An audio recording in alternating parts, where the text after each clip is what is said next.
It's so beautiful.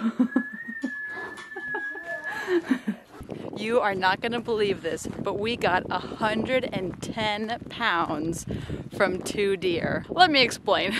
So I'm going to break down for you how much meat we got, and then I'm going to show you how I'm making venison stock and why. Hey guys, I'm Elizabeth, the curly-haired country gal, and if you watched one of my more recent videos, you saw that I went deer hunting for the first time ever, and we got a deer.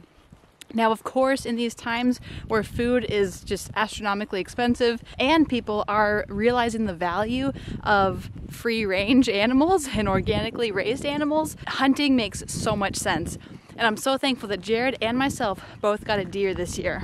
Okay, so if you've ever hunted before, you were probably wondering, wait a second, 2 deer, 110 pounds, that's not even possible.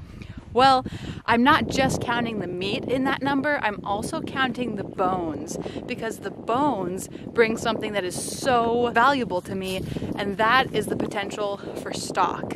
Here's the breakdown. I was able to harvest the liver and the heart from my buck, and that was about 2, maybe 3 pounds for that. I ended up grinding up 8.5 pounds of meat. The bulk of it was cuts that I'm going to be using for either fajitas or roasts or shanks, things like that. And that totaled for me 38 pounds and 13 ounces. From Jared's doe, he was able to get 26 pounds of ground meat, plus the 2 or 3 pounds for the heart and the liver from his. Plus, there was at least probably 10 pounds worth of just dog meat, and then I was able to keep all the bones, and that totaled to about 23 pounds.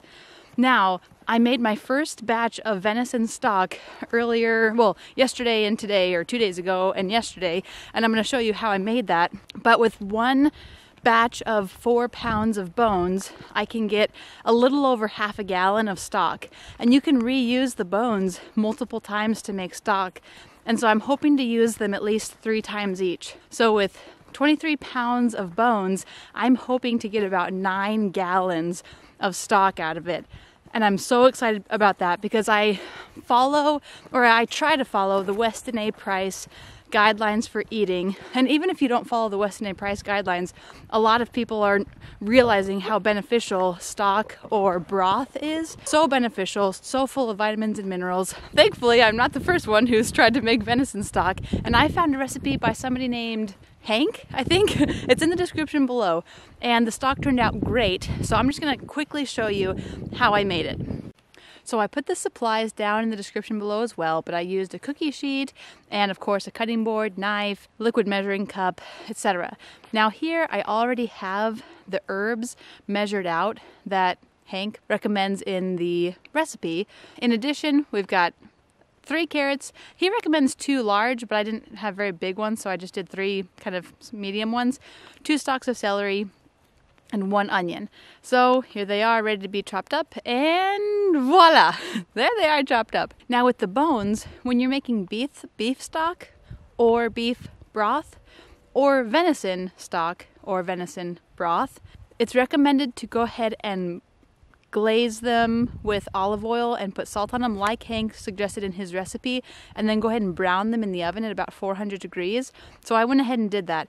Our oven seems to run a little cool, so I went ahead and bumped it to 415, and I put those in the oven for about 40 minutes. 40 minutes later, they were brown and sizzling and looking beautiful, so we got those out of the oven, and I put them into the instant pot. So then at that point, I just go ahead and put my vegetables in, put the herbs in, and then I went ahead and measured out about 10 cups of water. And that didn't quite cover the bones, so I went ahead and put an additional, I think, 2 cups in there. But it is, if you're going to use pressure in the Instant Pot, it's recommended to not go too much past half of the container, I think. But I was just going to do a slow cook, so I wasn't worried about putting more in it. So then at that point, all I had to do was put it in the Instant Pot, and then I put it on the saute setting to bring it to a boil. I didn't actually know it did that. My husband let me know about that. Thanks, Jared. And then after it came to a boil, I skimmed off just a little bit of the scum, but I didn't really stress over that. And then all I did was turn it on to slow cook, on medium pressure or medium heat, and then I went ahead and set the timer for 18 hours.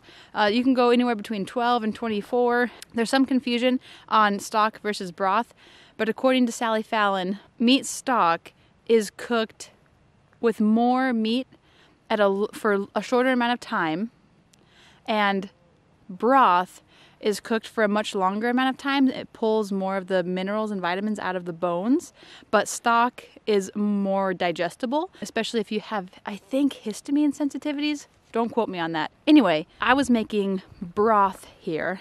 However, Dr. Natasha Campbell, if you've ever heard of the GAPS diet, she uses the word broth to mean stock. So anyway, that's the caveat there. But anyway, put that into the crock pot, and 18 hours later, I let it cool, put it through a strainer, and this is what it looks like. It is beautiful. It tastes delicious. It hasn't gelled. I'm not sure if it's going to or not because it's still pretty warm, but I'm going to put that in the fridge and consume it daily.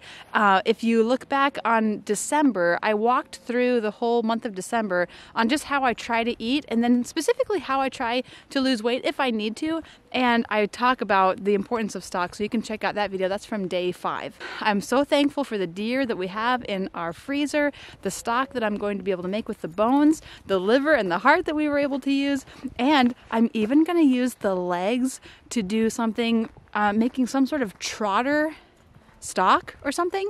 I've never done that before ever, so I'm excited to do that too.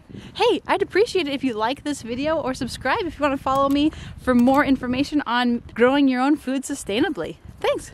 So somebody on the Weston A. Price group yesterday, I was telling them about the venison stock I was making, and they said, did it gel well?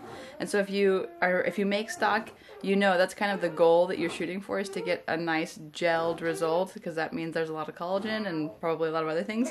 So I got this venison stock out of the fridge this morning, and the entire thing is gel!